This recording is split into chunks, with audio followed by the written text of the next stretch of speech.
não tem problema. Amigo, não tem problema, amigo. Hold on, me, man.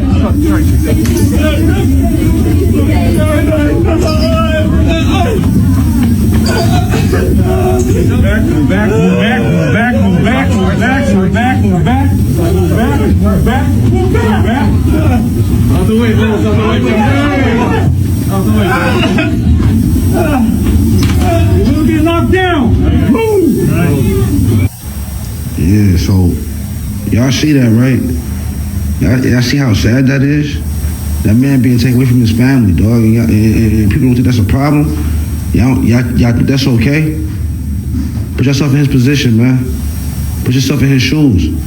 That ain't cool, man. That shit is sad. I remember back in January, when these mass deportations started, Homeland Security was saying loud and clear that they were only targeting the worst criminals. Now, they are even arresting US citizens. We have come such a long way.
Over the last few days, ICE have been arresting Somalis in Minnesota. That came after Trump made some nasty and disgusting comments about Somalis. In case you haven't seen it, he went off on Somalis. He literally called them garbage, and he also said that they are from a garbage country. He also said that they need to go back to their own country, and that Somalia doesn't even function like a real country. But as you know, that guy is so racist. I mean, if you are not white, the orange man sees you as garbage human being. Unless, of course, you have a lot of money, like Qataris. Now, correct me if I'm wrong, but this is the first large-scale targeting of a black population in the US by ICE and the Homeland Security.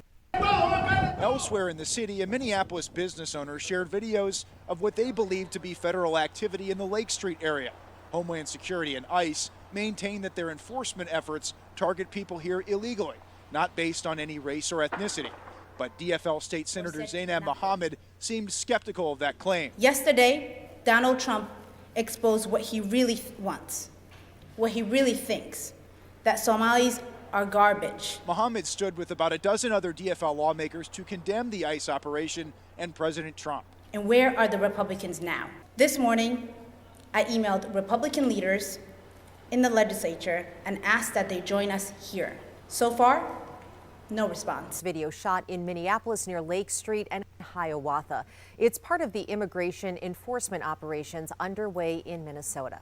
NBC News confirmed those efforts started this morning, a day after President Trump said he doesn't want Somali Minnesotans in the country. Now, to be really honest with you guys, Somalis kind of brought this on themselves. Why do I say that? Well, the vast majority of them voted for Trump. They also don't see themselves as blacks. This might surprise you, but that's the truth. Somalis don't want to be associated with the quote-unquote the black culture or the black community. Well, I have some really bad news for these Somalis. It doesn't matter how they see themselves. It does not matter at all. It doesn't even matter what they think their identity is. Because to everybody else, especially to the white community, Somalis are black. Yes, I completely understand that not all black people have the same culture, just like not all white people have the same culture. But when you file an official government paperwork, they always ask you for your ethnicity. And guess what, people? I don't remember ever seeing the Somali option for ethnicity. It's usually black or African descent for darker skin complexion. Questions and answers after St. Paul community members clash with federal agents today. Homeland Security, the DEA, and ICE were there as part of what they call a criminal investigation. Tonight, we're hearing from a woman who says authorities took 2 family members. WCCO's Ashley Graham has the new details. Video from a neighbor in St. Paul shows federal agents Tuesday morning gathering outside Brotex Incorporated. Soon after, they were seen stopping people on the roof. I was at work. It was about, I want to say, almost 9 in the morning when my mom gave me the call, and she was just very frantic on the phone. Alejandra Villagrana says her dad was one of the people taken into custody by those agents. My uncle was also one of the ones that were taken. U.S. Immigration and Customs Enforcement telling WCCO they were serving a search warrant in a federal criminal investigation.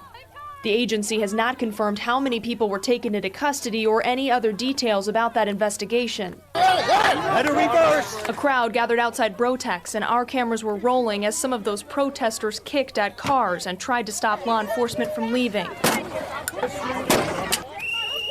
Agents responding with force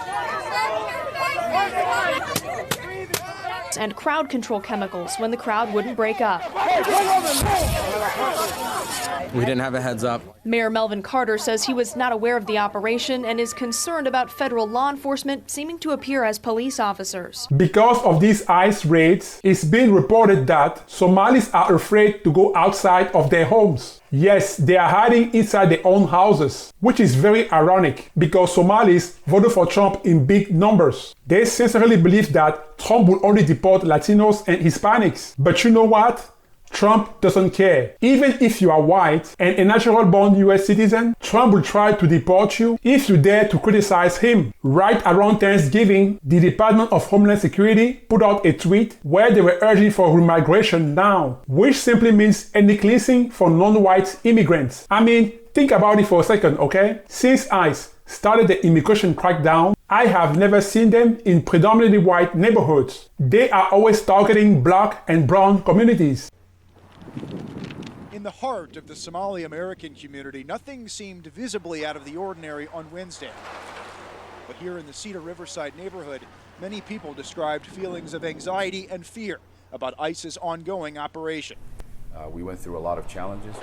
He estimates that the vast majority of the 80,000 Somali immigrants in Minnesota are either citizens or have a path to citizenship, putting the number of undocumented immigrants in the hundreds. Also, the fraud cases that President Trump has cited in his attacks on Somalis have overwhelmingly involved U.S. citizens. Attacking a community for the act of individuals is not only wrong and evil, but it's basically the best description of racism.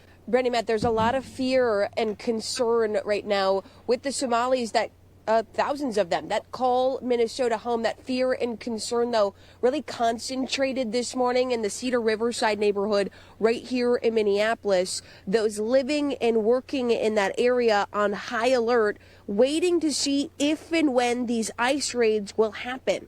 At Carmel Mall, business owners say that the last couple of days really have not been busy, as they say people are scared to leave their homes. One woman telling us, well, she understands ICE is on a mission to find those breaking the law. She says her entire community should not be targeted. Somebody stealing government, put in jail. Somebody doing something, put in jail. No, everybody Somali are no criminal. No, no, no, no, no. Now, if you guys remember, when Trump got elected, he said that he will bring back jobs to America. But guess what? He hasn't. The economy is crashing and people don't have money to spend. This last Black Friday was one of the worst ones ever. And in my opinion, Christmas will be even worse because there is no money to spend. People are broke. And what does Trump do? Create other distractions by stirring up hate and division. The Orange Man has no answer for inflation and how to lower prices. He knows that he's doing a very horrible job as the president. That's why he's always creating distractions and other problems to distract you from the horrible job that he's doing. He wants people to be divided and to hate each other just to deflect from his abysmal approval job ratings.